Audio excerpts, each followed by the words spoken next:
Hey guys, this will be video 3 for the how to design build a 58 Explorer Korina hollow body jazz guitar. However, I've got it titled. I'm not sure. I can't remember. But in addition to talking about this guitar a little bit more, the body a little bit more, I'm going to end the video showing you how to install mother of pearl inlay in a fretboard that's actually really finished. This fretboard was actually ready to receive the frets, but I decided to go ahead and do the mother of pearl. So anyway, we'll cover that a little bit at the end of the video, or actually quite a lot in extensive detail. And I'll talk about how to do mother of pearl and actually show you. But this body is at a point to where you need to either finish the project or you need to get it sealed. And I'm not obviously going to be able to finish the project tonight or anytime soon because I don't even have the neck material to finish this guitar.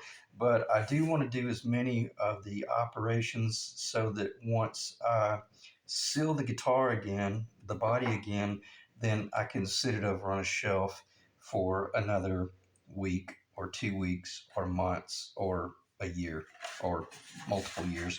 And I'm not going to do that. I'm going to keep this thing going. But again, I haven't even ordered the neck material yet. And there's no sense of being in a hurry.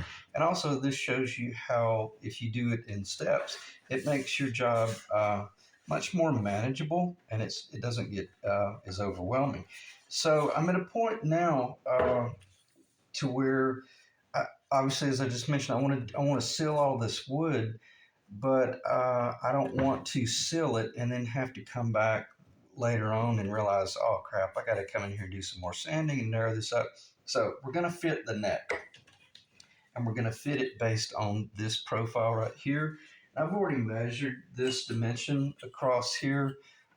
This is 2 3/16 of an inch wide, and it's actually going to end up being a little bit more narrow than that, because even your Fender product, they're 2 3/16 of an inch width back here, at the 23rd fret location or the end of the fretboard. So if it's a trapezoidal path from, we'll say, 1 9/16 of an inch nut up to 2 3/16 of an inch max, well, then we're safe to say that we know this is going to be slightly under 2 3/16 of an inch wide.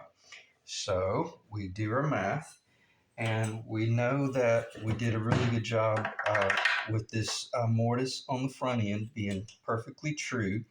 And while this guitar is fresh on our mind, let's go ahead and finish up to this width rough.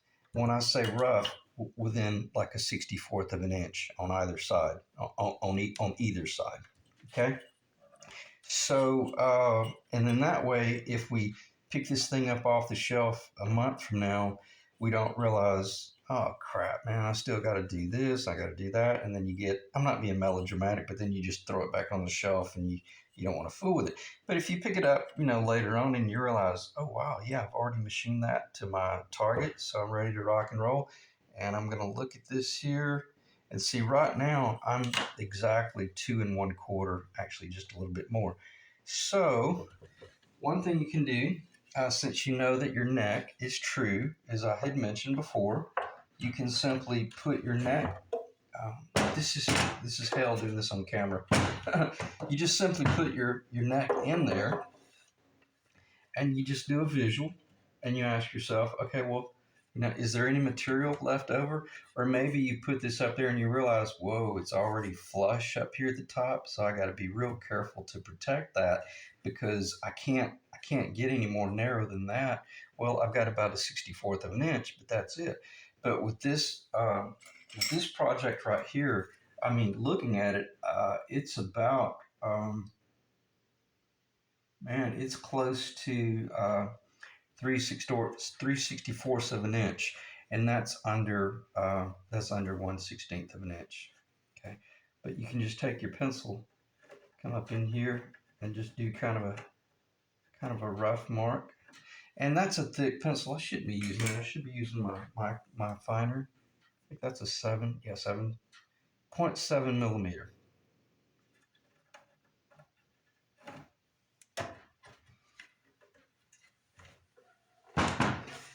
Based on that, let me look at it first myself. So, because I'm about to go over to the oscillating sander and do this in paused time. So I've got a pencil mark right there that's rough, and because I have a belly on the back, I'm going to have to put this on the oscillating sander with the face down because my face is true. It's nice and flat. So let me go do a little bit of sanding, and then we'll come back and we'll look at our progress and go from there. One thing you could do, I'm just going to do this for you guys. I'm going to do a little bit of pencil right here, but once you start getting fairly close to your finished guitar, kind of ease off the pencil a little bit. But this will help you when you're over there working, because if anything, yeah, let me say this, talk about this before I forget. Uh, this is still a trap. This is a trapezoidal path right here. So uh, this at this point right here, it flares out really fast. It would be okay to take a little bit more of this material off back here if you want to, but be careful about creating a gully back here. I don't think you would have that risk, because see how much of a pronounced arc that is. I mean, as soon as it comes off the corner, it's already diving up into a real sharp curve. So if your fretboard is coming across here like this on a taper, you're fairly safe to take a little bit of this material back here off as well. But just make certain that you blend everything really beautiful. So probably what you're going to see is I'm actually going to take a little bit of that off as well. Not much, but as I'm cutting this back here, I'm just going to blend off that and make certain that everything flows really well. Okay, so let me go do some sanding. I'll pause, and then we'll get back in the saddle.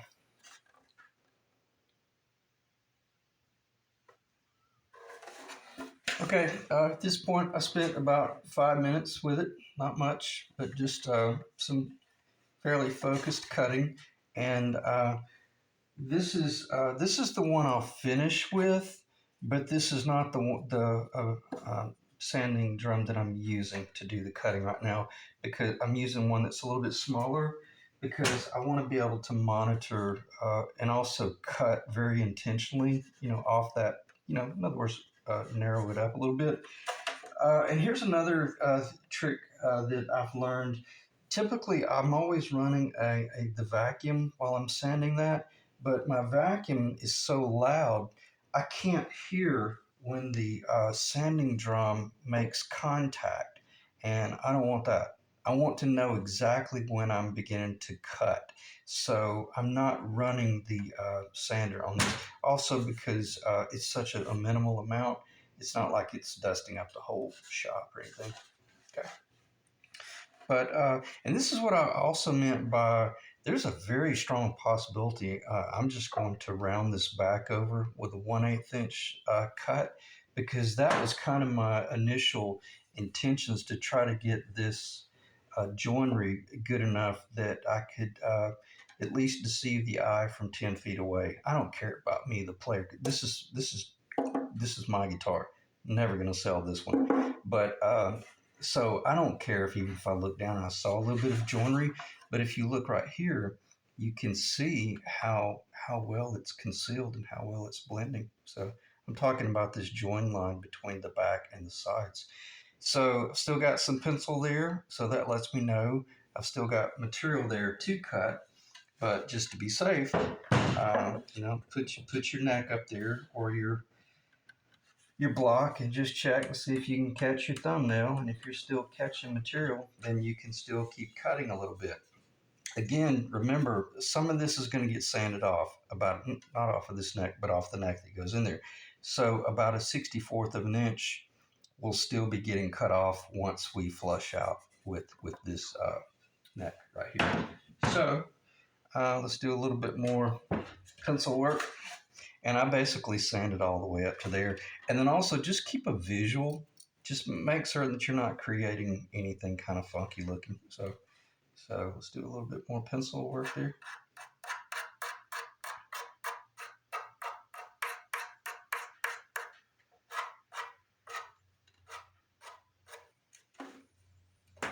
And I will be right back.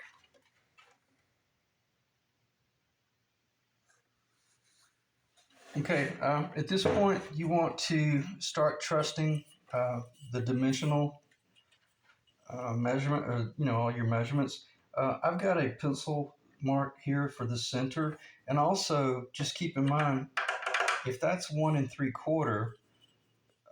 Is that right? Yeah, that's 1 3. I don't think it's one. No, I'm sorry, it's 1 1/2. If that's 1 1/2 inch width, then I know that half of that is 3/4 of an inch.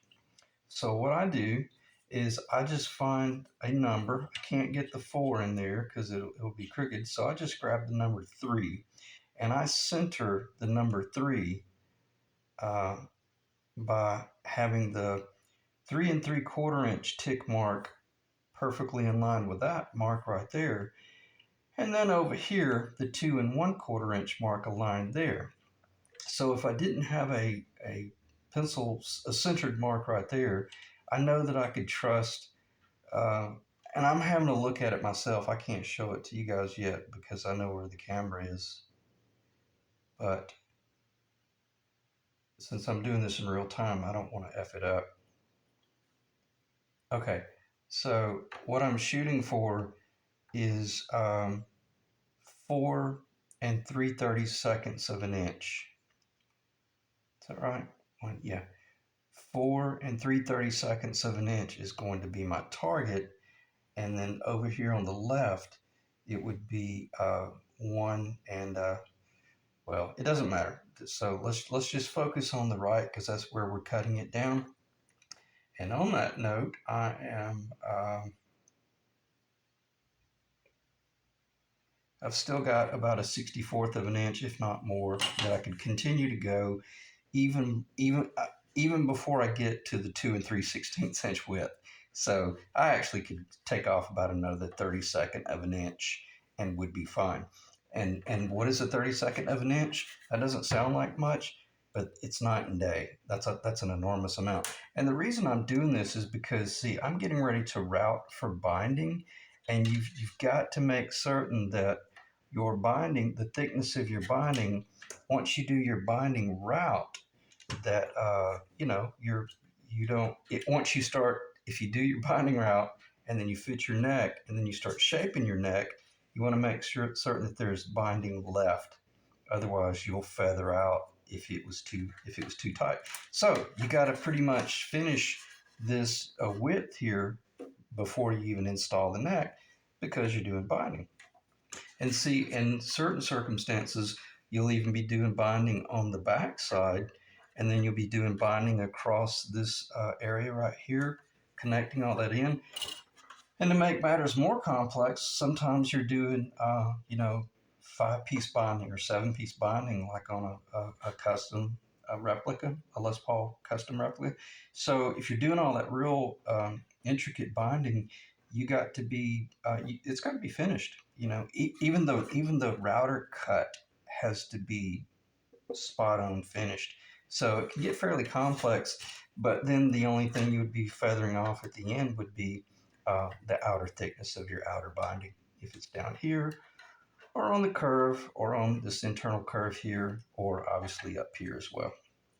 And I've pretty, as I mentioned in the front end, I'm very happy with this joint on the back. I'm going to take a chance at doing the 1/8 inch round over on the back and just leaving it natural, because I've noticed by watching this video, it's really, if you didn't tell someone this was a hollow body guitar, they would just think it's a massive solid body guitar. And I don't know if I've clarified. I know I haven't clarified it in this video, and I think I failed to mention it in the last video. This thing is exactly 2 1/4 of an inch thick. You get a little bit sanded off, but not much. And traditionally, they are 1 1/2. So let me look at my dimension here again. Make certain I'm not deceiving myself, and then we go sand off a little bit more. But it's getting pretty darn close right there. and then I'll be ready to route for binding. I don't feel like routing tonight. It's too late in the night, but I am definitely going to talk about how I go about routing this, and it's so simple. I mean, anyone who's ever done just the most minimal amount of route work can do binding for like one piece. And to go straight to the finish line, all you need is a 1/2 inch bit with a 3/8 inch bearing. That's a 1/6, and that gives you a 1/16 inch route, and then use a 60 thousandths binding, and you'll be shocked. It's pretty much flush after it finishes out and requires just minimal scrape work. So, in case I forget to talk about that in extensive detail, I talked about it enough to, let you know it's extremely easy, especially if you have a flat top. So, let's do a little bit more sanding, and we'll be one step closer to a finished guitar.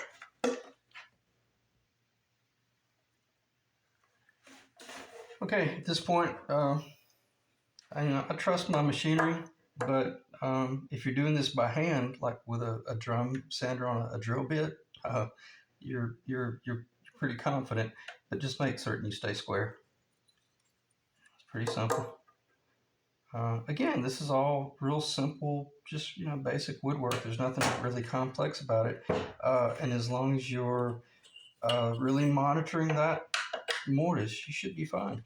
And I haven't measured this yet, but I'm reading right. It's just right at 2 3/16 of an inch. So I'm good right there. I need to leave it alone. And then you can measure here. If you're doing it in metric, should be about 57. Yeah, it's a spot on 57. Okay. So is that the finished guitar? Pretty darn close to it. So be careful, protect your edges, and don't let any dings hit it. And I see a little bit of pencil still left right there. I'm going to erase it just in the event I forget, and then I start sealing all of this, and then I end up sealing that pencil mark in there. Don't want to do that. So let's make certain that we erase it first, and then do a little bit of hand sanding, and it looks really good. So this should be that's a 400 grit. So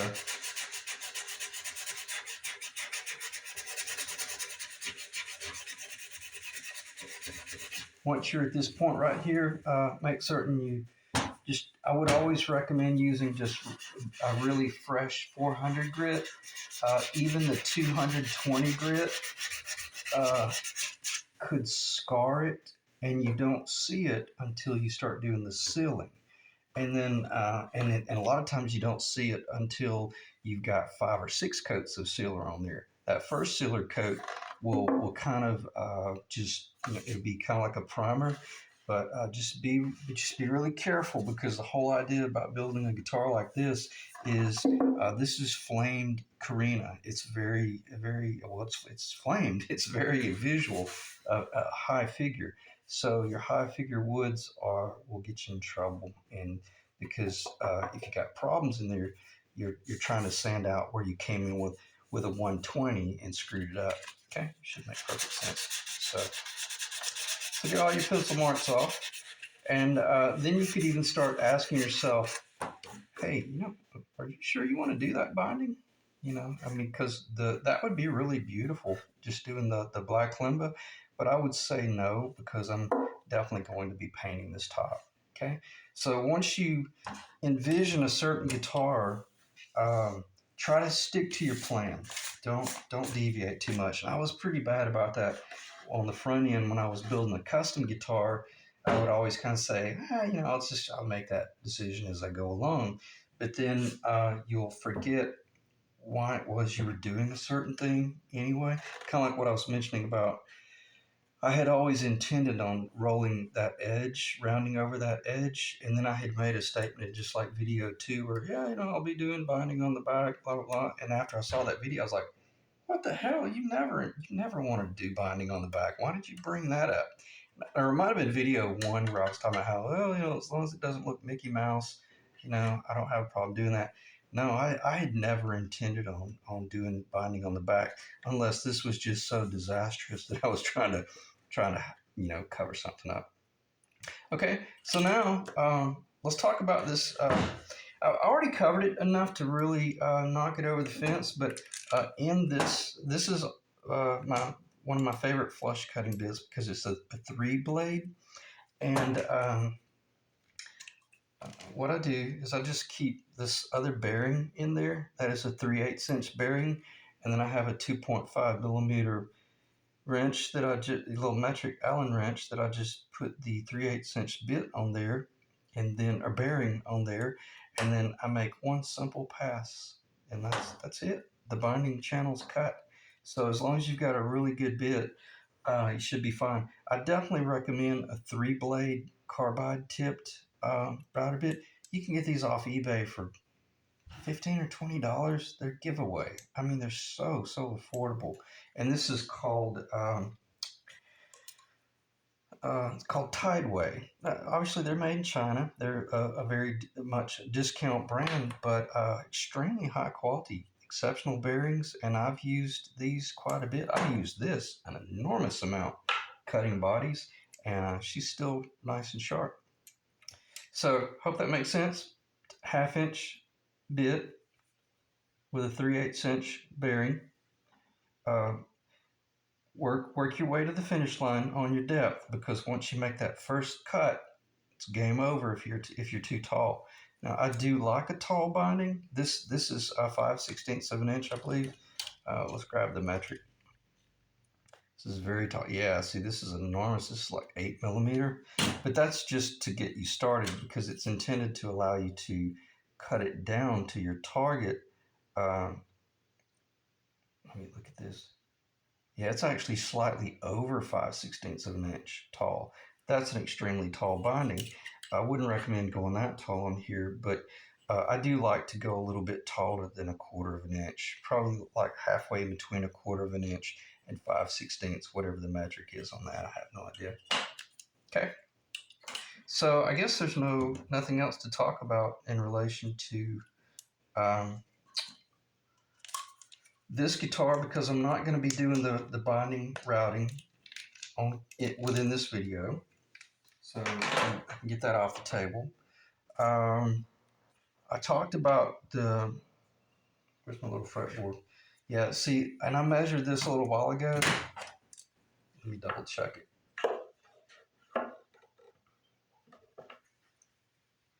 See, that one's 2 1/4 exactly. So it will actually be more. I think I've already talked about this. I apologize. I may be redundant here. But since this, yeah, I did. Since this is going to be under 2 1/4, this will be closer to 2 3/16 of an inch thick or wide. It'll clearly, that might spook you, think, oh, wow, you went too narrow then. No, because once it tapers in, as I already mentioned in the beginning of the video, it'll taper down.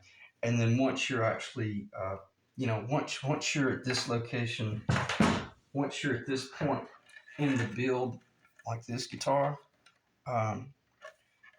see, this is an excellent sample because as soon as you come off of that, see, that's the 19th fret location. As soon as you come off that 19th fret, it's already beginning to take off into the curvature.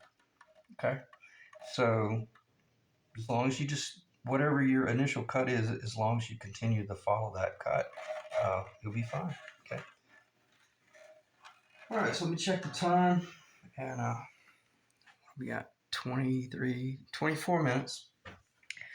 All right, let me pause and get organized a little bit here and get some of the crap off the table and make certain that I'm through talking about this body, because once I am through, then I want to move into installing the mother of pearl.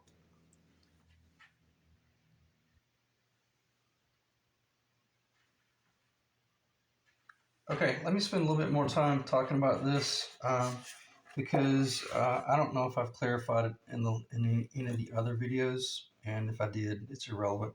But you've got to make the determination as to how you're going to treat the heel in relation to the body. Are you going to step it up a little bit. I know I've talked about this briefly because I talked about the possibility of doing binding. And if you're going to do binding, then I would definitely step it up. I've never seen anyone do binding and then bring this heel all the way down.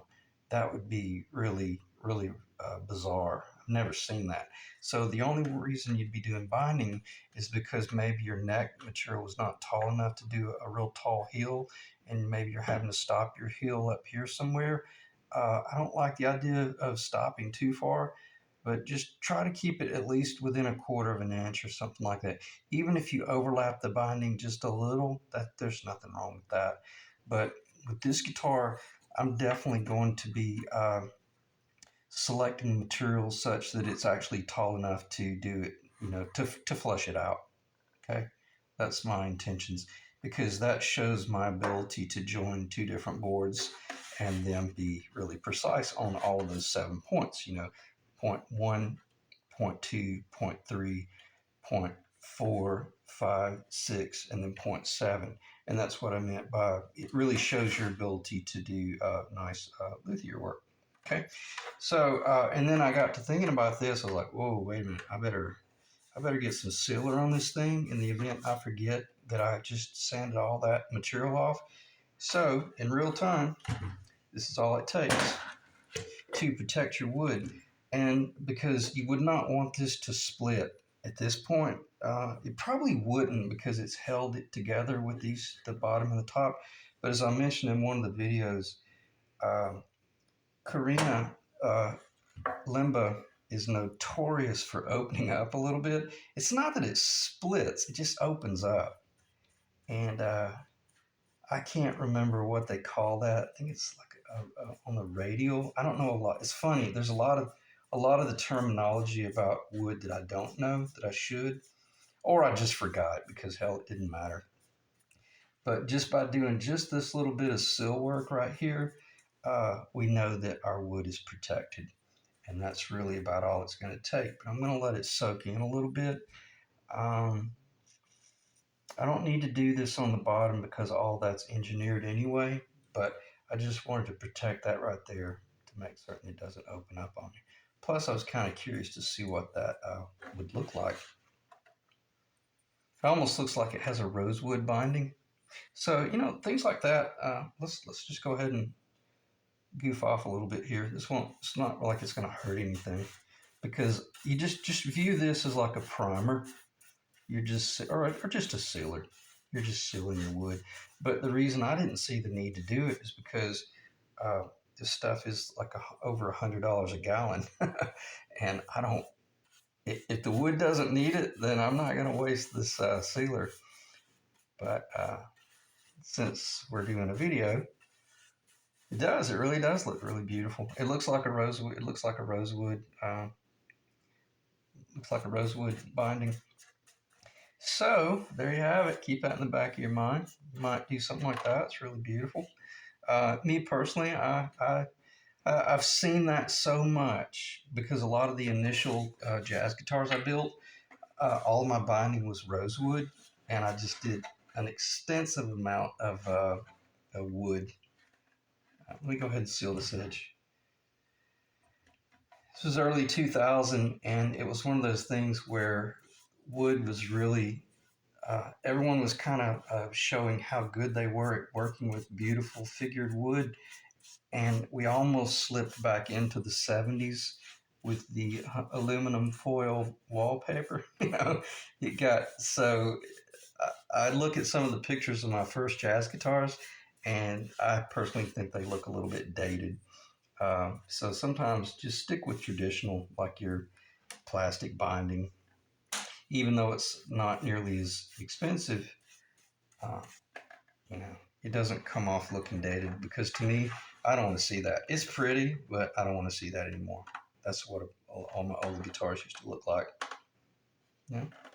Again, nothing wrong with it. It's beautiful. Uh, and also, I say that to say this: if I were building like classical guitars, yeah, that's probably exactly how I would do it, because classical guitars are just that. They're classical. And for some reason, it's kind of like a violin. You wouldn't dare build a violin and do, binding on it. you wouldn't do any binding on a violin or a cello. Um, and I think even Benedetto himself mentioned something about how he was really getting away from doing even the plastic binding, that he was doing more traditional. I thought that was really cool to hear him say that. I'm just going to seal this and talk about Benedetto. uh, I'd love to meet that guy. I never got a chance to get down to Savannah, but I watched his video series so many times that, I mean, God is my witness. I feel like I know the guy. I know his demeanor. I know exactly what he would be like to, like, play golf with or go have a beer with. Because, I watched his videos for so many times. You could just see all his different characteristics coming through. And what he did for the jazz guitar community was just unprecedented. And so, by providing those videos. So. And as far as doing the top, there's no sense in sealing the top because it's plain sewn. It's not going to open up. But I did want to get some of this end grain protected, especially like right back here because it could have cracked. Okay, there you have it. Beautiful guitar. All right, let me pause, get organized, and we'll go from there.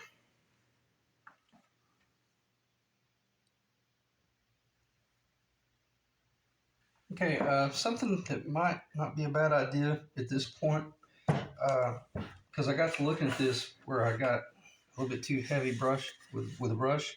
That could get you in trouble because I almost see that it's doing kind of like a watermark. So I'd recommend coming in here if you do something like that and make certain that you get that cleaned off because you don't want to risk creating some sort of you know stain in the wood.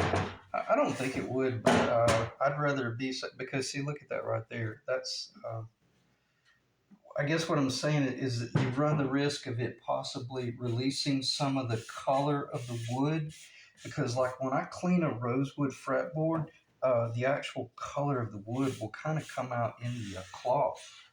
So that nitrocellulose lacquer is just that. It's lacquer based, so it's going to open up some of the color in the wood.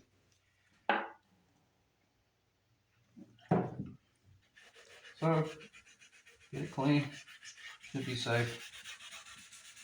And say this, hell, it really doesn't matter because it's going to be a gold top anyway.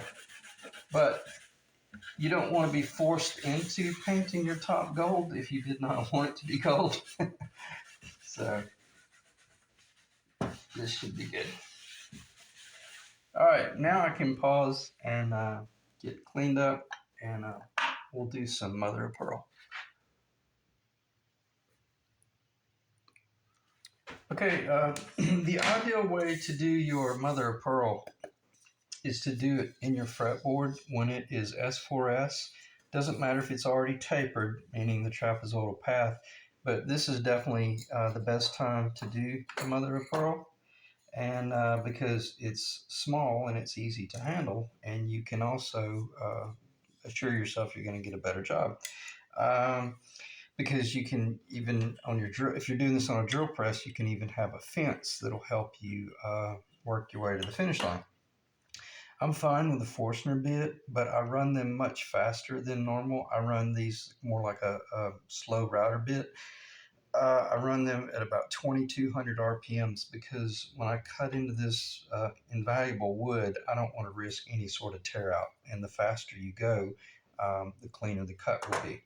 But the way this body was, I had already I had already finished the fretboard 100%, and I had this guitar available for sale to where I'll finish it for you in a custom fashion. And it didn't really seem to appeal to anyone. So, and it was kind of frustrating because I had already installed the fretboard. And obviously I had the 24 3/4 inch scale cut, but I had not drilled for the mother of pearl. And so I began to realize that, oh man, I'm going to have to cut that mother of pearl. and fit everything in after it's already attached to this body. So how do you do that? It's pretty simple. All you do, if you've got a large drill press and you have your drill press deck, let's say this is your drill press deck right here, then I'm going to try not to knock anything over. Just come in with a real clean, large board. This is probably a 2x8 or 2x10, whatever. It doesn't matter, whatever it is. It needs to at least be about that dimension right there. And then put this atop the deck, and then take your quick grip clamps, clamp that to your drill press, okay? And then your drill press bit is going to be in this area right here, and then therefore that will allow you to just slide the guitar along that longitudinal line, okay? So that ought to make perfect sense. And then if you look at the guitar, it looks kind of spooky because the whole weight of the guitar is like cantilevering off the whole drill press. But with that board up under it, it's not going to go anywhere. I mean, obviously, make certain that your board is long enough, because if your board is too short, if you slide out far enough, yeah, it'll do a dive. But then and then once you've got that board up on the table, and you've got to support the neck, because the fact that this neck is pitched 2 degrees roughly, you're going to have to pitch this up a little bit. And I found that the StewMac was perfect to put under there, and see that's on the board flat back there, so it's not floating, if any at all. And then you simply slide the guitar like this in order to do your drill work. Okay. Again, this is something that you shouldn't do. You should go ahead and do all your mother of pearl before you get to that point. But if you're having to like restore or work on a guitar, that's a great way to do a cowboy cantilevered extended. It's basically just a deck extension, and it works because I have it now. If you have a heavy duty drill bit or drill press, I have a 15. Yeah, mine is a 15-inch Craftsman 12 speed or something like that. I think it's 3/4 horsepower. So it's a fairly heavy duty drill press. Okay, so got that out of the way. But just, do it beforehand and you should be fine. Okay, let's talk about how we go about doing this. As far as like just installing mother of pearl.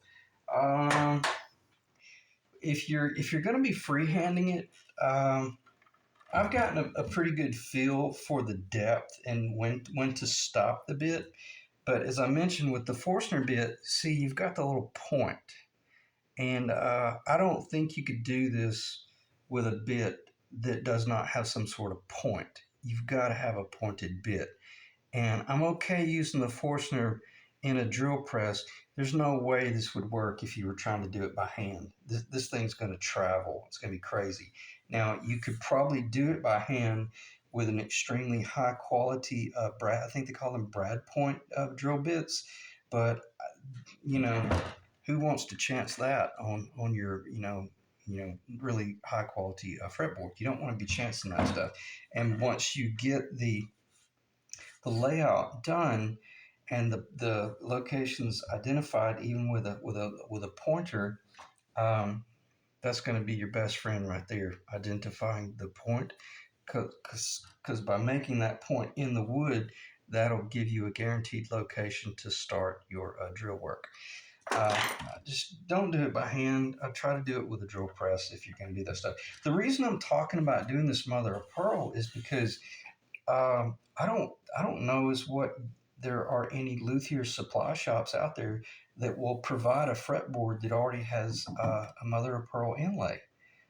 So if you're going to build a guitar, you better get good at doing some sort of mother of pearl work. That's frustrating because I know it would be so easy for them to, do that work. But to my knowledge, there's no one that offers that. I may be wrong. Let me know if you know of someone out there, because I would rather just pay someone an extra XYZ to have all this done, because it takes a long time. Okay, so the whole idea about the Explorer 3, 5, 7, 9, double it to 12, skip the 13, go to 15, 17, 19, 21. Okay? Um, when you have a trapezoidal fretboard there, it's imperative that you find the center of the actual board.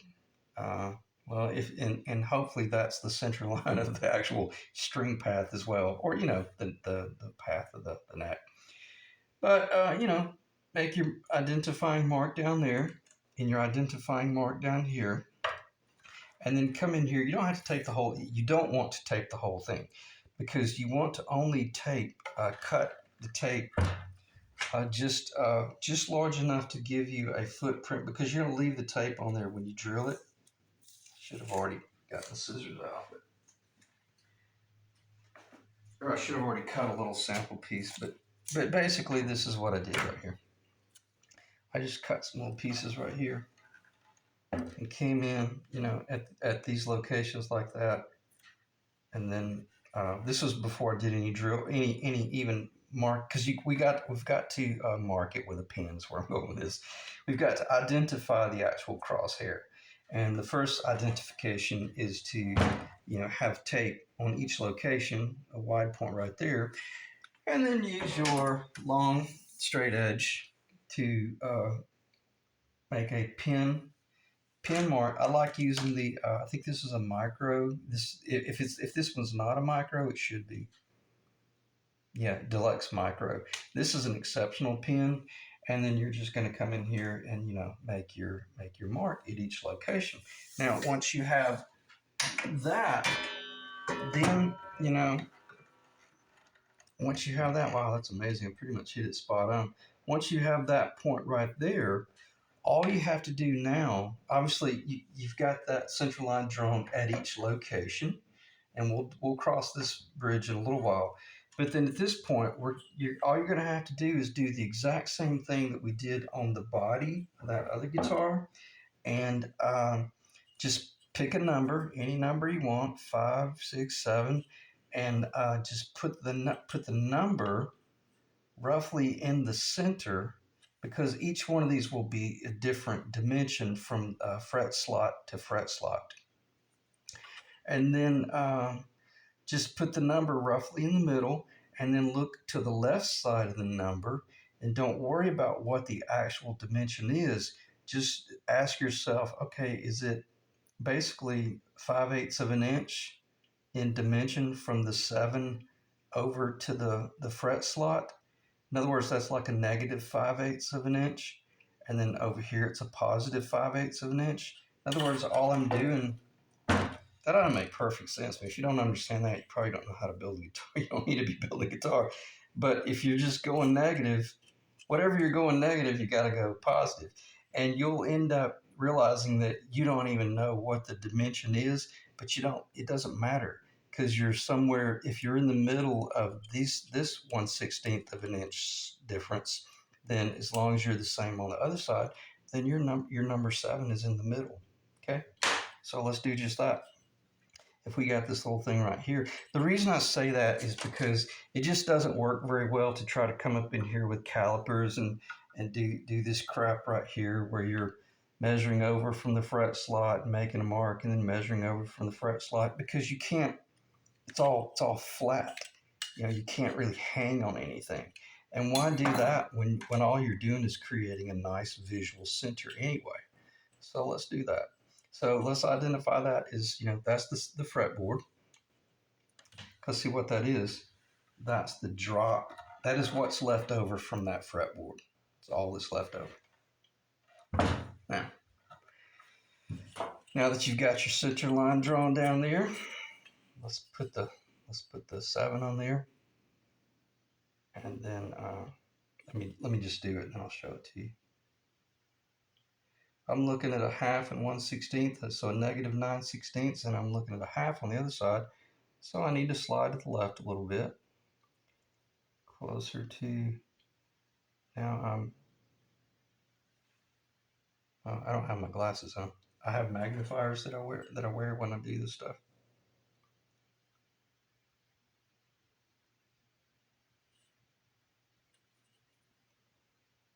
May be wrong, but it'll be close enough for rock and roll. And you just make a real simple mark, and I kind of made a sloppy mark there. But all you're doing is identifying where the actual center is, and then at this point, go ahead and take your pointer. Yeah, I really need my glasses, my magnifiers. So I'm probably going to miss it by a mile. But what's really critical here, you don't want to don't make too deep of an indentation. Just make just enough of an indentation. Oh yeah, hell, I missed it by by a half a millimeter. Oh hell, whatever. You get the point. So what you're going to do is once you get this up on your drill press, you'll be able to find that little brad point, and all of a sudden, yep, there it is. And see, once that little brad point finds that little bitty nick, don't move. That's your location. Because even if you, well, it's not. It's going to be spot on. I don't know how else to say, unless you tried to go too deep with this point right here, and then you might have traveled a little bit in the grain. And it's easier to do it atop the tape because once you're up on your drill press, you're able to sight through your brad point, your point on the bit, and also I would rather do it blindfold and trust. I can't find, yeah, trust the fact that I feel it locking in that position. I would rather do that than actually look at it and see if it looks right. Because if you look down at a fretboard that might be figured, it'll throw you for a really hard curve because it'll look like you're getting off, and you'll start second guessing yourself. Don't do that. Trust your dimensions and your tape and your mark and all that identifying stuff, and you're in much better shape. Okay, so I spent a little bit more time with that than I should, but those are the things that Robert Benedetto didn't even talk about, because when he's building jazz guitars, he's not even doing mother of pearl much, unless it's inlaid. He didn't cover any of that type of stuff. So I kind of had to figure that out on my own, and it was a bit of a nightmare determining, well, can you drill that by hand, or can you drill it? Should it be done on a drill press, et cetera, et cetera. And it works better on a drill press with some speed behind that bit. Let me check the time. 47 minutes. Okay, this is not good. I'm going to do this. I'm going to pause. I'm going to go ahead and mix up the epoxy, and then I'm going to rinse all of this mother of pearl in some lacquer thinner, get it really nice and clean, and then I'm going to lay all of them out on the fretboard, and I'm going to identify where the most beautiful effervescence is, or the chatoyancy, because I like to lay out the mother of pearl to where once you turn it in the light, or you're rotating it, all of a sudden every one of them pop at once. I don't like the idea of just throwing them in any old location, because the mother of pearl definitely has chatoyancy to it, and that chatoyancy will be based on the direction that the light is entering into it. And so why not take the time to lay them out so that if you turn in this location, for the player especially, then they're all popping at once. Okay, and it's so easy to take the time to do stuff like that, but a lot of times those are things that people don't do. They just throw them in and go, well, it's mother pearl, it's beautiful, but yeah, you look down and only three of them are popping. If you had have oriented them, then they might have all popped at the same time. Okay, so let me pause, get cleaned up, and then we'll definitely be epoxy gluing them in. Okay, something that I forgot to mention that is extremely important. Obviously, in order to keep your depths under control, you're going to be doing all this by hand. There's no sense in setting the depth on the drill press and all that stuff, unless you have a really high quality drill press. But, obviously you're going to want to stop at a certain dimension or depth. Otherwise, you're going to have to come in and do a little bit of base filler. And I did on that one, and those two right there. I got a little bit too deep on those. And trust me, the epoxy will collapse under the weight of the mother of pearl, especially if it's light, even if it's just a small piece of mother of pearl. Don't trust the epoxy bed under there, this mother of pearl will actually bed down, and then it'll be game over. You would have to drill that out and redo it. But the way I do it when I'm up on the drill press, and I'm sliding down and going from slot to slot, I have one of the pieces of mother of pearl put on a piece of tape, and I fold the tape over so it has a little tail and it's not sticky. And then I put a little bit of baking soda on there or a little bit of dust, and I use this as my depth gauge actual as I'm drilling each one. Then I'm able to put it up there and actually visually check it. Now, the secret to doing this, uh, you're I know it's tempting to put all this up real precise and real close to the depth, and so that you can kind of ease your drill press down and go into each little dot. But if you do that, you won't have enough room to slide this up under the bit and put your finger atop it and feel for flushness. So just be prepared to have your drill bit, obviously it's turned off. You're not going to reach up under there with the drill bit running, but do your first cut and just kind of get a feel for the depth. But this is very important. Don't be a coward here. Once you find that dot, drill it.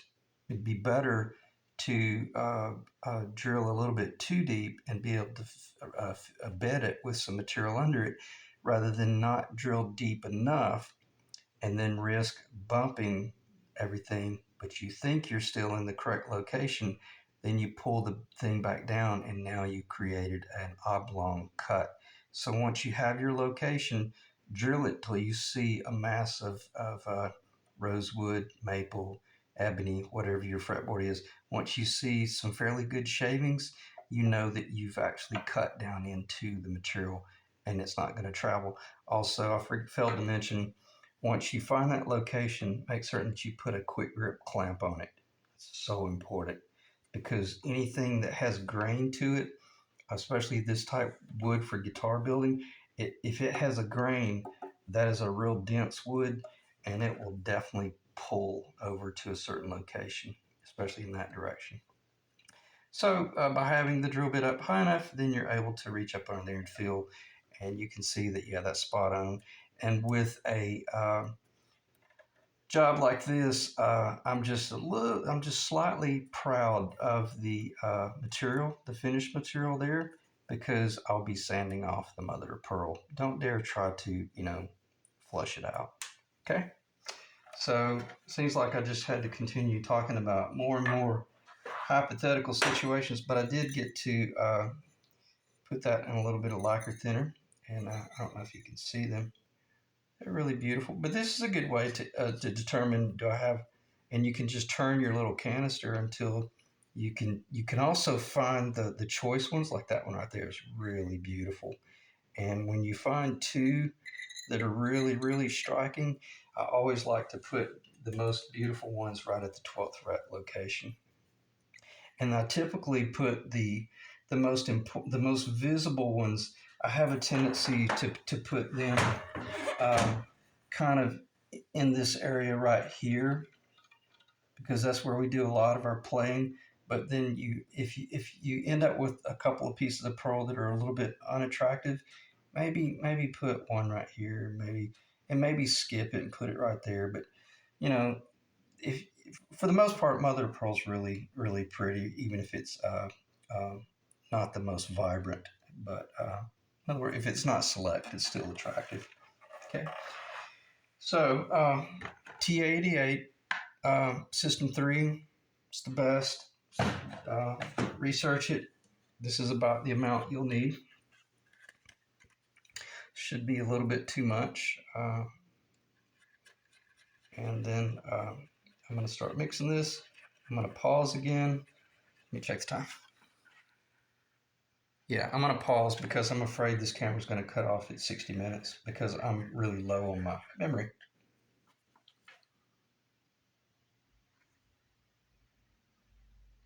Okay, let's see if we can do mother of pearl within 5 minutes.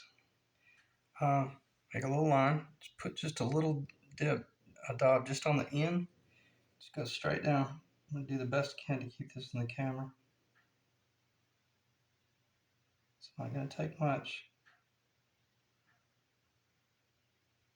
And then just do just a little bit of perimeter, and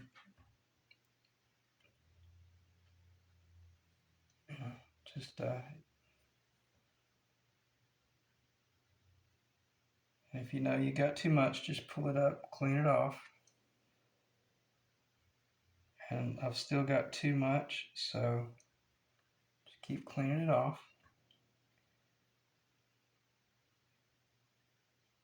Still got too much. In the event I'm going to check the time here in just a second. I'm going to go ahead and just drop 2 pearl in, probably. But you get an idea. Because the memory on my phone is getting fairly full. So it's probably going to cut off within about 5 to 6 minutes. So all you're doing is this right here. And don't worry about excess epoxy. Because see, you've even if it were a dry fretboard, well, that which would be better, that would mean that you were getting ready to do a whole bunch of shaping and sanding, so you'd be sanding it all off anyway. This fretboard has already been sealed with like a Danish oil. So on that note, I don't have to worry about the epoxy staining that. Let me check the time. Take the wet bamboo, pick it up, and lay it in. Well, didn't work out as well as I thought it would.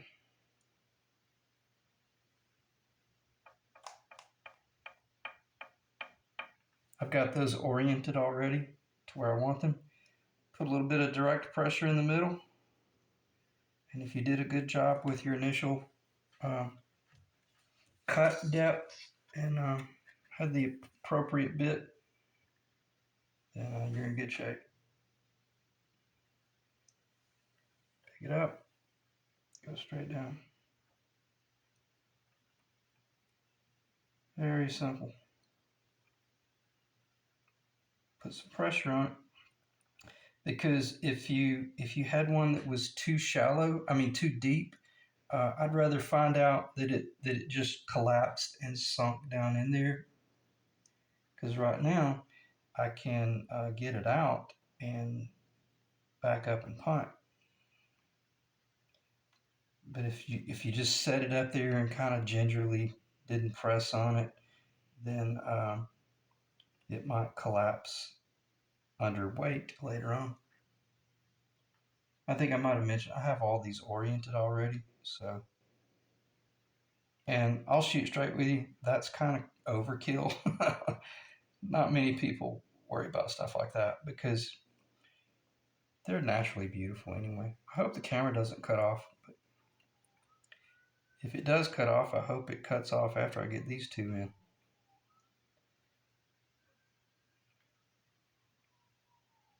But you can see how I have very little squeeze out up there. I got a little bit too much on that one, but again, the board is oiled. It'll all be sanded and leveled again, and then it will be refinished. I'll be sanding it again with like a 800 grit, then 1000, and then 1500, and then oiling it again. So it'll be a beautiful job.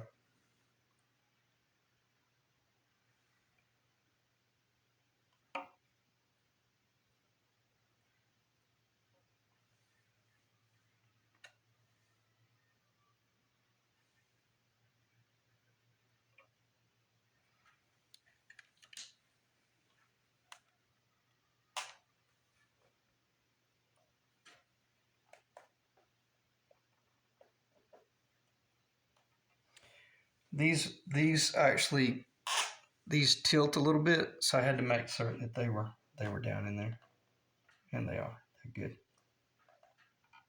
Very nice. All right, let me check the time. 59 minutes, 45 seconds. I'm just going to let the camera run until it turns off. Appreciate you guys dropping in, and I'll see you in the next video whenever it cuts us off. Otherwise, I'll keep building a guitar.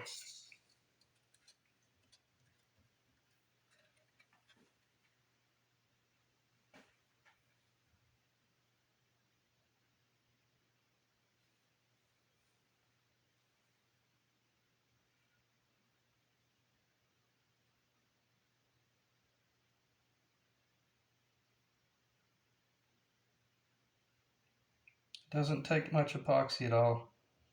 And if you just rinsed your pearl with the lacquer thinner, then you don't have to put any epoxy on the back of them.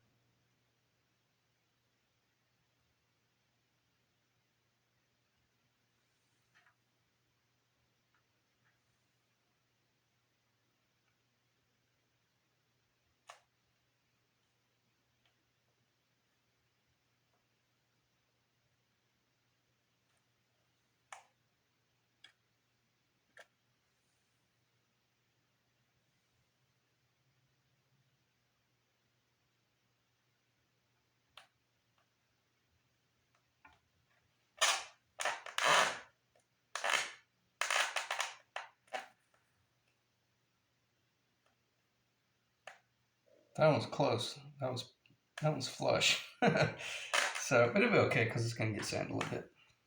And don't worry about that epoxy that just got up on the board, because what you'll do is after it dries and you scrape it with you don't want sand on it, you scrape it with a razor blade, then come back with a brass brush